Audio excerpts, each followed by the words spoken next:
The first time anyone saw Delilah May Thornton in town, she was carrying a dead bear over her shoulder like it was a sack of potatoes. Blood dripped from the massive creature's snout onto her worn leather boots as she walked down Main Street, her wild gray hair catching the morning sun like silver wire. The banker's wife fainted right there on the sidewalk. 3 grown men stepped into doorways.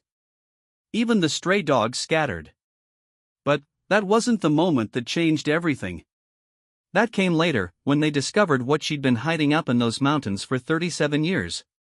When they learned why she'd chosen isolation over civilization. When they realized that the woman they dismissed as crazy, dangerous, and backwards had been protecting something more valuable than all their combined bank accounts. Some said she was touched in the head. Others whispered she was dangerous as a rattlesnake. The children dared each other to get close enough to touch her cabin fence, running away shrieking with delicious terror. The adults crossed themselves when her name came up in conversation, treating her like some kind of mountain witch who could curse their crops or steal their souls. They were all wrong. And, by the time they figured out just how wrong they were, Delilah May Thornton had already saved their entire world without them even knowing it was in danger. Delilah May Thornton had been living on Copper Ridge Mountain for 37 years when the government men came looking for her. She watched them through her rifle scope as they climbed the narrow deer trail that led to her cabin, their city shoes slipping on loose rock, their pressed uniforms already darkening with sweat. 3 of them, all carrying briefcases like they were heading to some boardroom meeting instead of tracking down a woman most folks considered half feral. She set the rifle aside and waited. They'd find her when they found her.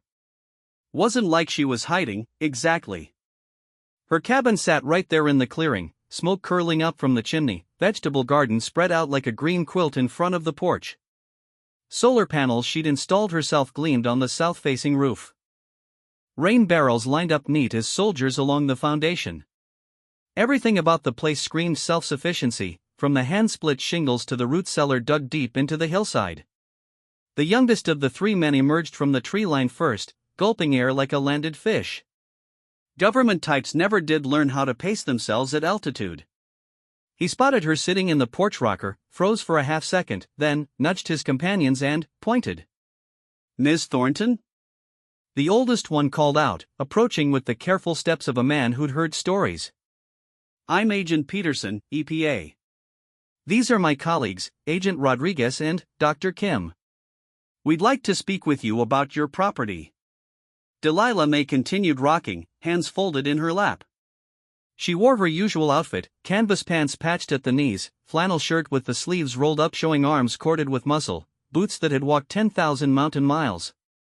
Her hair hung in a single thick braid shot through with silver, and her dark eyes missed nothing.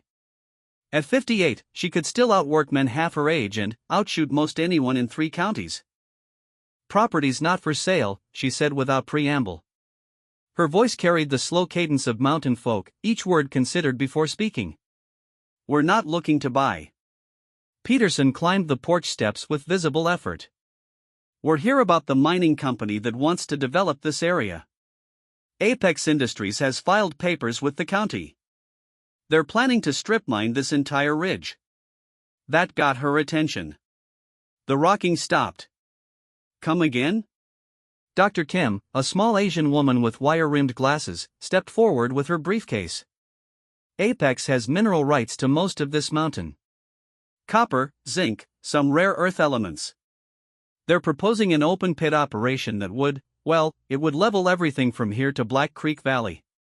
"Level it." Delilah May's words came out flat as hammered iron. "The trees, the topsoil, your cabin, everything," Rodriguez confirmed. He was younger than the other 2, with the eager manner of someone still believing his job made a difference. They'd basically scrape off the top 1,000 feet of mountain. Delilah May stood up slow, her full height impressive even without the rifle. 6 feet tall in her stocking feet, broad through the shoulders, hands scarred from decades of hard work. The kind of woman who could split wood all morning and hunt all afternoon without breaking a sweat. "And you folks are here because?" "Because you're the only landowner on this ridge who hasn't sold out," Peterson said. "Your 160 acres sits right in the middle of their proposed operation. Without your land, they can't proceed.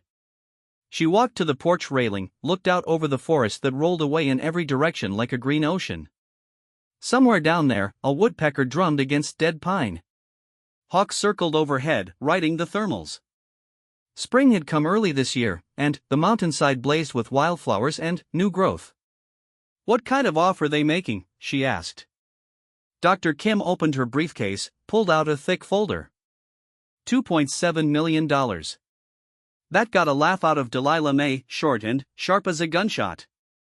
$2.7 million. For all this. She gestured at the wilderness spreading out below them. These people got any idea what they're trying to destroy? Actually, that's why we're here, Dr. Kim said, adjusting her glasses. We've been doing some preliminary surveys in this area. Environmental impact assessments. And we've found some unusual things. What kind of unusual? The three agents exchanged glances. Peterson cleared his throat. Miss Thornton, how long have you lived on this mountain?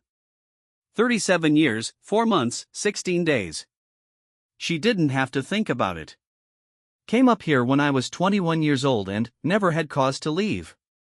In all that time, have you noticed anything strange about the local wildlife?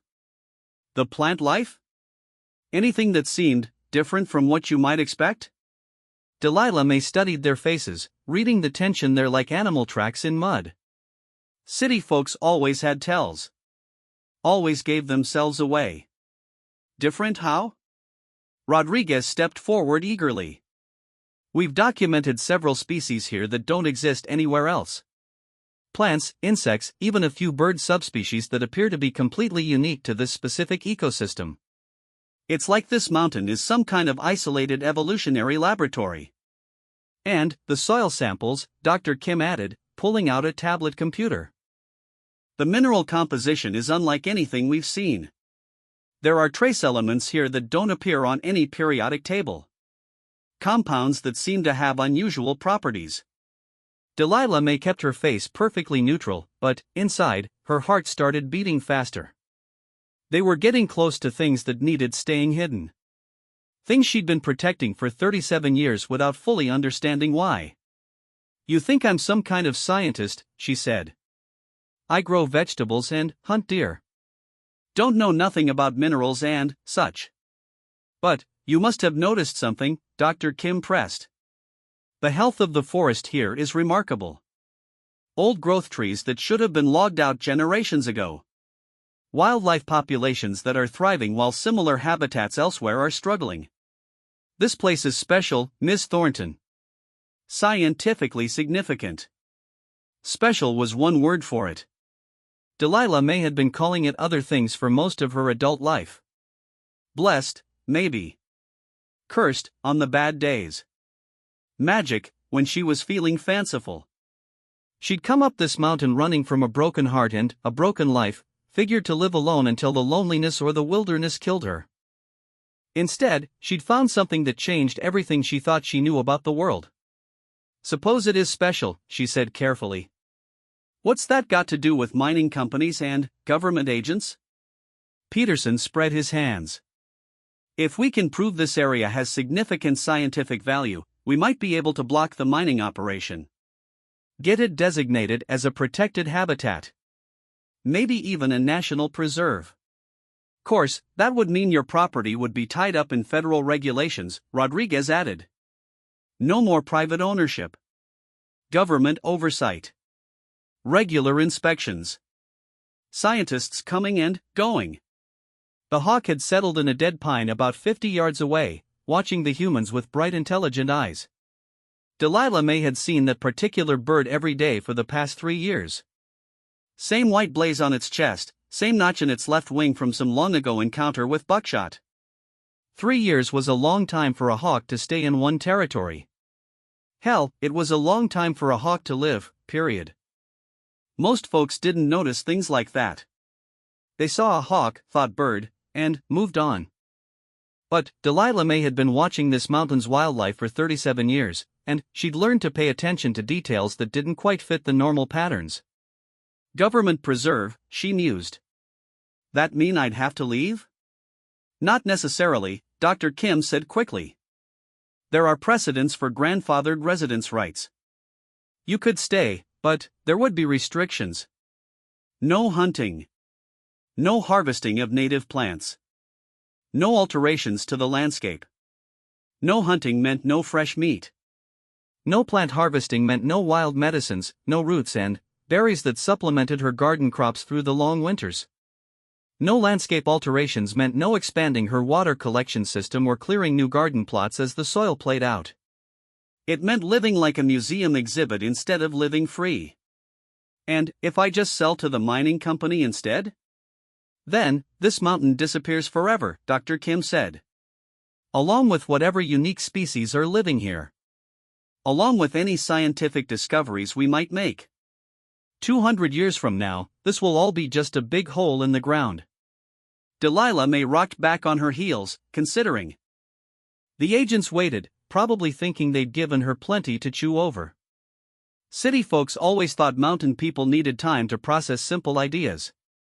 Truth was, she'd been expecting something like this for years. You couldn't keep secrets forever, especially secrets as big as the one living on Copper Ridge Mountain. Eventually, somebody was going to notice the things that didn't add up. The animals that lived too long. The plants that grew in impossible soil.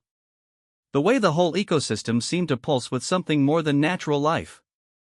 The question was what she intended to do about it. Tell you what, she said finally. You folks seem decent enough. How about you stay for dinner, and we'll talk some more. Got a pot of venison stew on the stove, cornbread in the oven. Real food, not that processed nonsense you get in town. The agents looked at each other uncertainly. Peterson checked his watch. We were planning to drive back tonight. Road gets dangerous after dark, Delilah May said. Especially for folks don't know it. Washouts from the spring rains. Places where the shoulder drops off into nothing. You're welcome to camp here tonight, head down in the morning when you can see what you're doing. It wasn't really an invitation. It was a test. Stay and eat her food, sleep under her mountain sky, and she'd know they were serious about protecting this place. Drive off into the night like scared children, and she'd know they were just another bunch of government bureaucrats who'd disappear once the paperwork got complicated. Rodriguez looked eager. Dr. Kim seemed intrigued. Peterson looked like he was calculating per diem rates and overtime pay. That's very kind of you, Dr. Kim said before Peterson could decline. We'd be honored. Honored. Delilah May liked that. Most folks used words like grateful or obliged when she offered hospitality. Honored suggested they understood this was her domain, her rules, her mountain. Good, she said. Y'all can set up your tents down by the creek. Fresh water, level ground. Just mind the garden plots on your way down. As the agents gathered their gear and headed toward the creek, Delilah May remained on the porch, watching the hawk in the dead pine. It cocked its head at her, and, for just a moment, she could have sworn it nodded. 37 years she'd been keeping secrets. Maybe it was time to start sharing them. But, first, she needed to decide which secrets were safe to tell. That night, sitting around her fire pit with the 3 government agents, Delilah May made a decision that would change everything. Not the decision they expected, and not the one she'd thought she'd make when they first climbed up her mountain. But, watching Dr. Kim's eyes light up when she talked about the unique species they'd found, seeing Rodriguez's genuine concern for the ecosystem, even witnessing Peterson's grudging respect for her self-sufficient lifestyle, she realized these weren't just bureaucrats looking to pad their resumes. These were people who might actually understand what they were dealing with. You want to know about unusual wildlife, she said, poking the fire with a long stick. Sparks rose into the star-filled sky, joining the constellations that looked brighter and more numerous up here than they ever did in town. Follow me. She led them away from the fire, past her cabin, into the woods behind her property. Their flashlight beams danced across tree trunks and undergrowth, but Delilah May walked sure-footed in the darkness, following a path she'd traveled 10,000 times. Miss Thornton, Peterson called after her, breathing hard. Maybe we should wait until morning. It's pretty dark out here. Dark's when you see the real magic, she said without slowing down. Y'all wanted unusual. Well, unusual don't punch a time clock. The path led upward, winding between massive pines and moss-covered boulders. After 20 minutes of climbing, Delilah May stopped at what looked like a natural clearing. Moonlight filtered through the canopy, illuminating a grove of trees unlike anything the agents had ever seen. The trunks were silver white, smooth as polished marble, reaching up toward the sky in perfectly straight columns. The leaves were the wrong color, a deep purple that looked almost black in the moonlight. And there was a sound coming from the grove, a low humming like electrical current running through power lines. "What are those?" Dr. Kim whispered, aiming her flashlight beam at the nearest tree. "Don't rightly know," Delilah May said. "Been calling them the singing trees for 37 years, but that's just my name for them. Never seen anything like them anywhere else." Rodriguez pulled out some kind of scientific instrument, a device that beeped and chirped as he pointed it at the trees. "The electromagnetic readings are off the charts," he muttered. "It's like they're generating their own energy field." "Energy field's right," Delilah May said.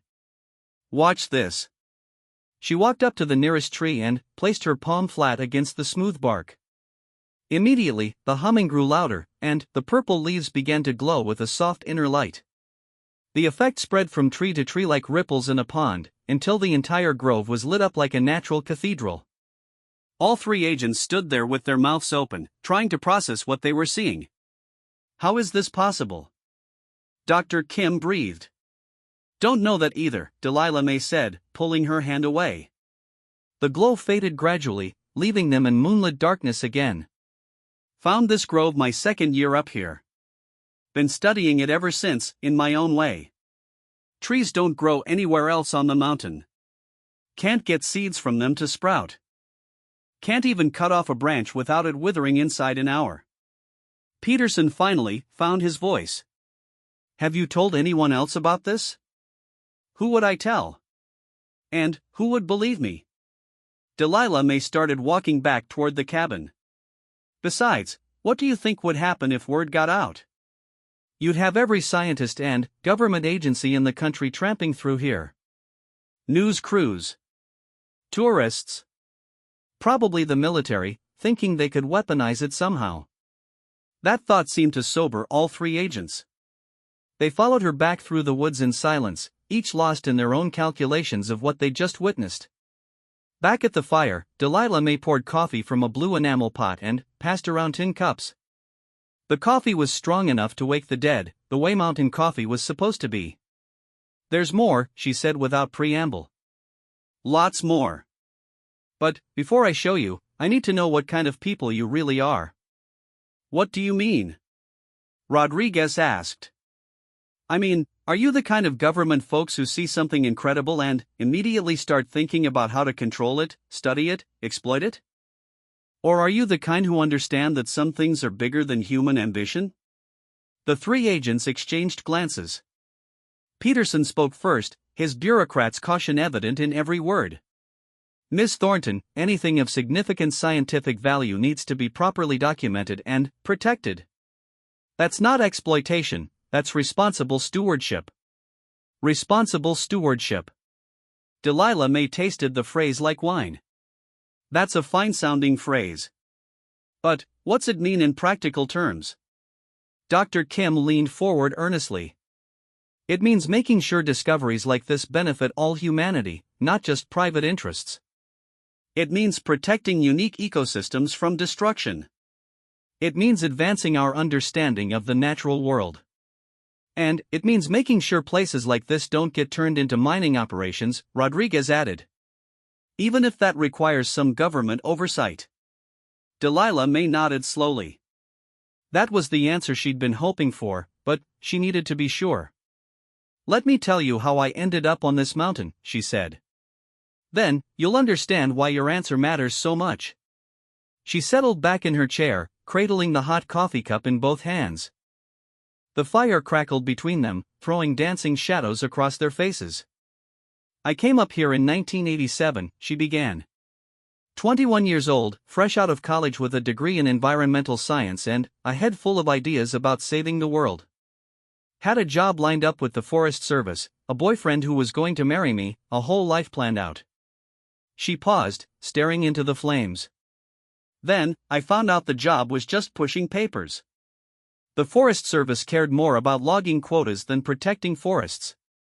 My boyfriend wanted me to quit work once we got married, stay home and raise babies while he climbed the corporate ladder. And everybody kept telling me I was too idealistic, too naive, too emotional about environmental issues. Peterson shifted uncomfortably. Dr. Kim nodded with understanding. Rodriguez just listened. So I ran, Delilah May continued.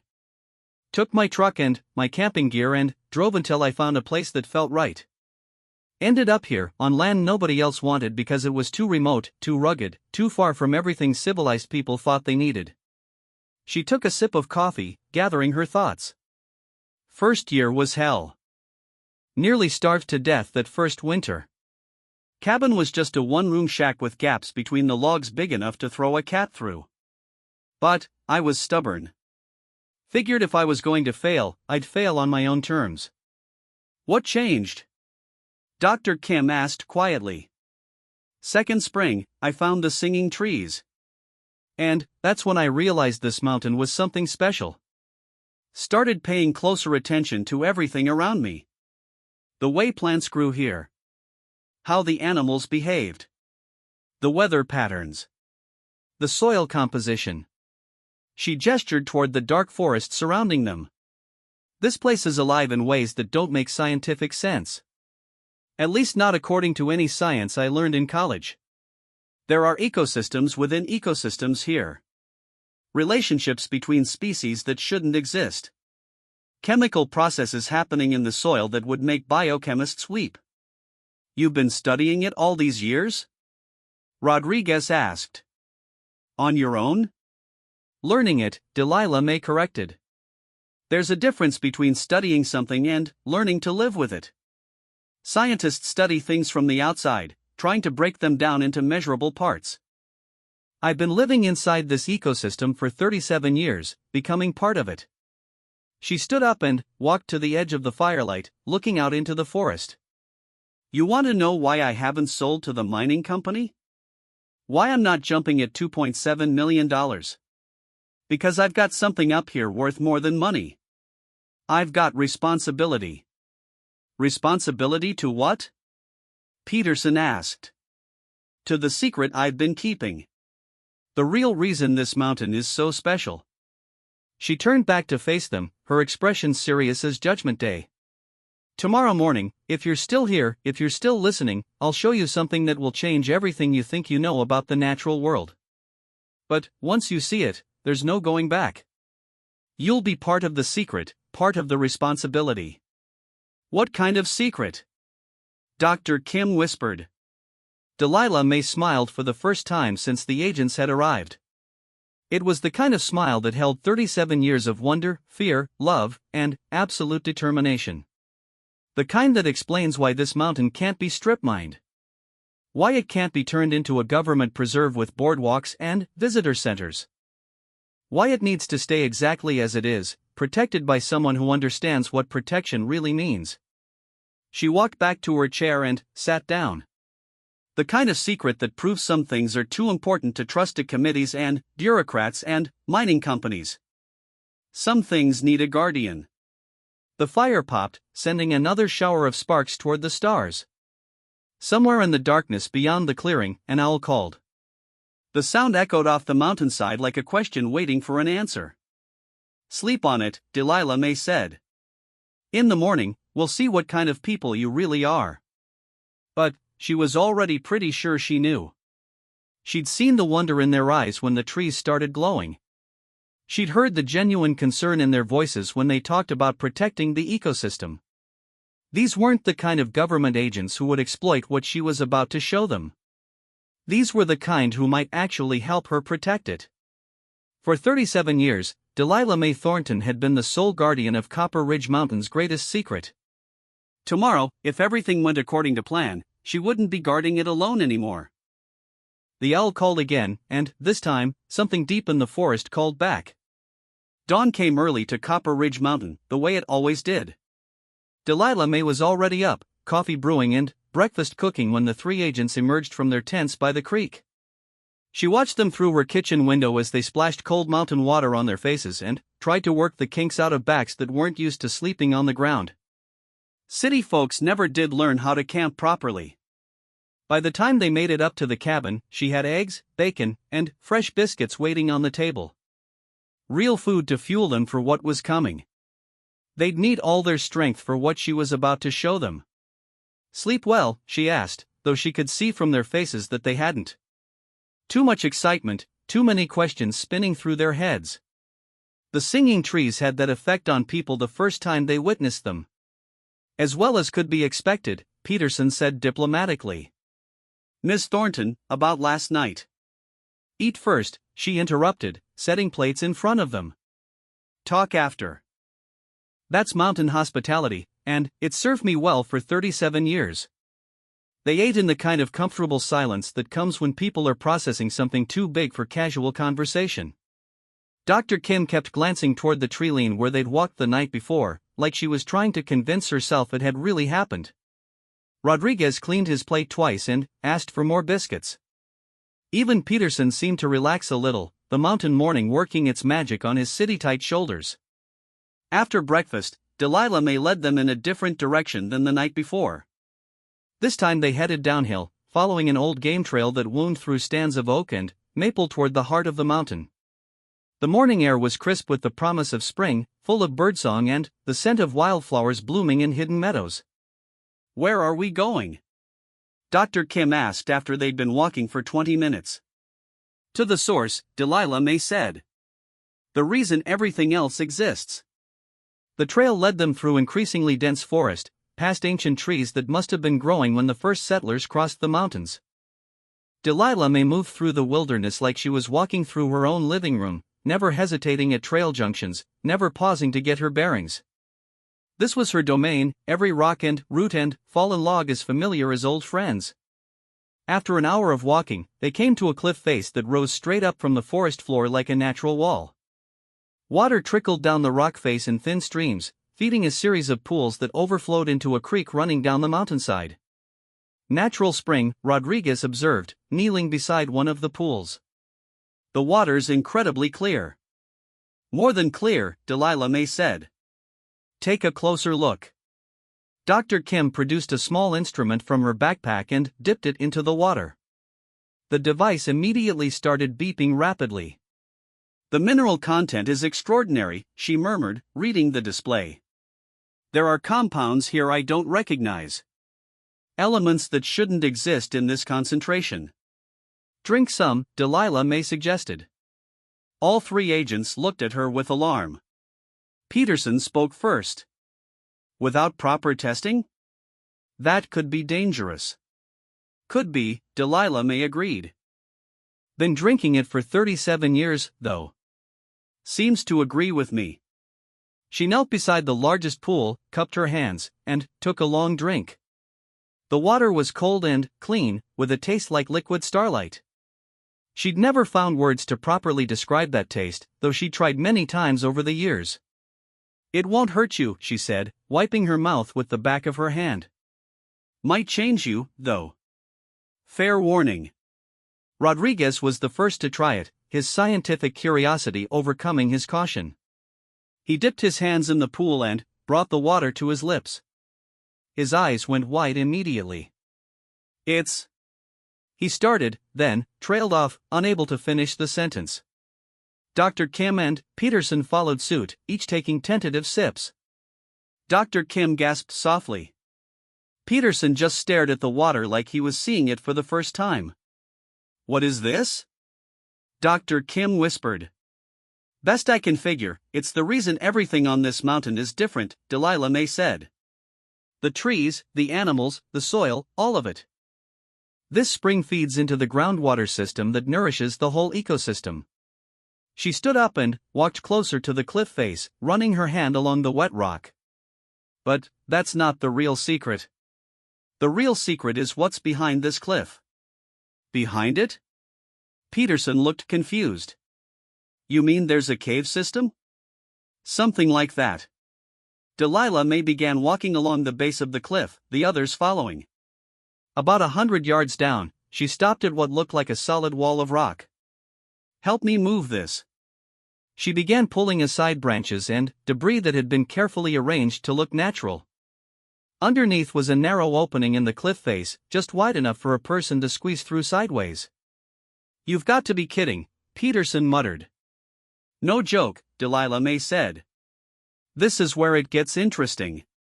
She produced a powerful flashlight from her pack and squeezed through the opening.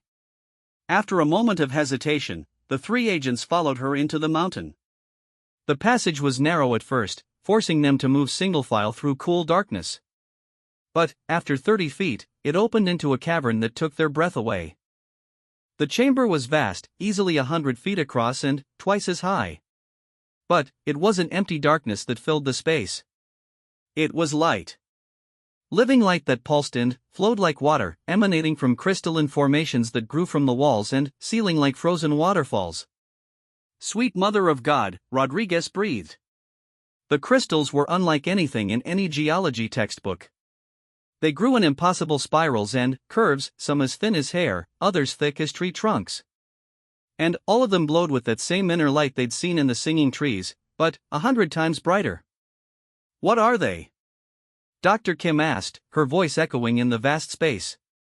"Don't rightly know," Delilah May said, playing her flashlight beam across the formations. "Been calling them the heart crystals, since they seem to be the heart of everything that happens on this mountain." She led them deeper into the cavern, past formations that defied every law of physics and chemistry they thought they knew.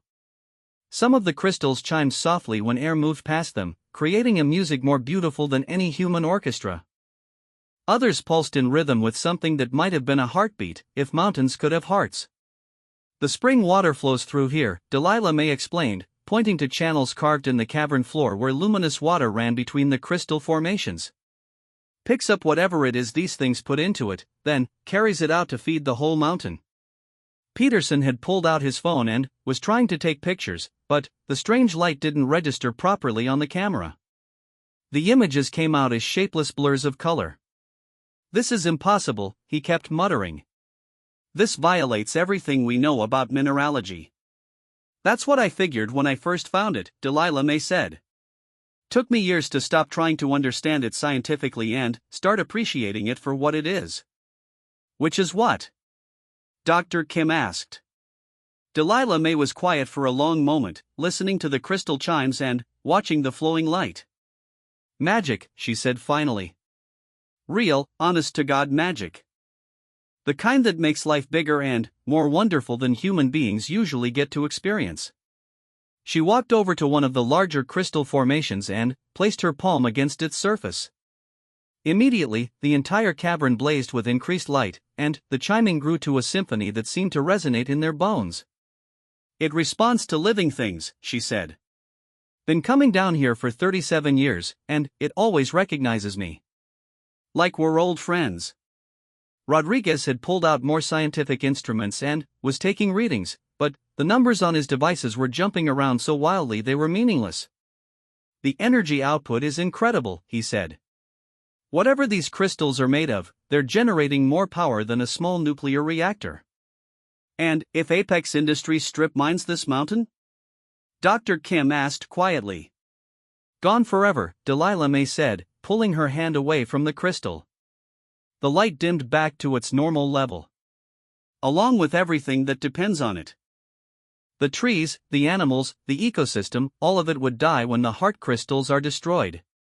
The three agents stood in the glowing cavern, each trying to process the magnitude of what they were seeing. This wasn't just a unique geological formation. This was something that would rewrite textbooks, change humanity's understanding of what was possible in the natural world. "Miss Thornton," Peterson said finally, his bureaucrat's training reasserting itself, "this discovery is too important to keep hidden. The scientific community needs to know about this. The government needs to protect it." "Protect it how?" Delilah May asked. "With fences and guards and visitor centers? With teams of scientists taking samples and measurements and trying to figure out how to replicate it in laboratories? With proper preservation protocols," Peterson insisted. This place needs to be studied, documented, understood. Some things can't be understood that way, Delilah May said. Some things just need to be left alone to do what they do. She began walking back toward the cavern entrance. I've shown you the secret. Now you need to decide what you're going to do with it. But, remember this, for 37 years, this place has been thriving under my protection. I never tried to exploit it, never tried to change it, never tried to figure out how to make money from it. I just let it be. They followed her back through the narrow passage and out into the morning sunlight, each lost in their own thoughts. The normal world of trees and rocks and birdsong seemed pale and diminished after the glory of the crystal cavern. Back at the cabin, Delilah May made more coffee and they sat on the porch in contemplative silence. Finally, Dr. Kim spoke. "What do you want from us?" she asked. "Same thing I've been doing for 37 years, Delilah May said. Protection. But not the kind that comes with government oversight and scientific study. The kind that comes from people who understand that some things are too precious to mess with." "You want us to help you keep it secret?" Rodriguez asked. "I want you to help me find a way to stop the mining without destroying what makes this place special." She rocked forward in her chair, suddenly intense. "There's got to be some way to protect the mountain that doesn't involve turning it into a research facility or a tourist attraction." Peterson was already making calculations. "If we can document enough rare species, get the area designated as critical habitat, we might be able to block the mining without revealing the unusual features." "The crystals would still be there," Dr. Kim pointed out. "Sooner or later, someone would find them." "Not if the right people were watching over the mountain," Delilah May said meaningfully. "People who understood what they were protecting and why." The three agents looked at each other, and something passed between them. A decision, maybe. Or a commitment. "What exactly are you proposing?" Peterson asked. Delilah May smiled, and, for the first time in 37 years, she didn't feel like she was carrying the weight of the world alone. "I'm proposing we become partners," she said. "You help me stop the mining, and I'll help you make sure this mountain stays protected forever. Not as a government preserve, not as a research site, but as something rarer and more valuable." "Which is?" "A place where magic still exists in the world," she said. "And where people are smart enough to leave it alone." 6 months later, Apex Industries withdrew their mining proposal after environmental impact studies revealed 17 endangered species living on Copper Ridge Mountain. The area was quietly purchased by a private conservation foundation and placed under permanent protection, with Delilah May Thornton as its sole resident and guardian. The foundation's board of directors consisted of 3 former government agents who had learned the difference between preservation and protection. They visited the mountain regularly, but they never brought anyone else. They never published papers about their findings. They never tried to study or document or understand the magic living in the heart of the mountain. They just made sure it stayed safe. And, in town, people still told stories about the crazy mountain woman who lived alone in the wilderness. They said she was touched in the head, dangerous as a rattlesnake, probably practicing witchcraft up there in her isolated cabin. They were wrong about the crazy part. They were wrong about the dangerous part. But they were absolutely right about the magic.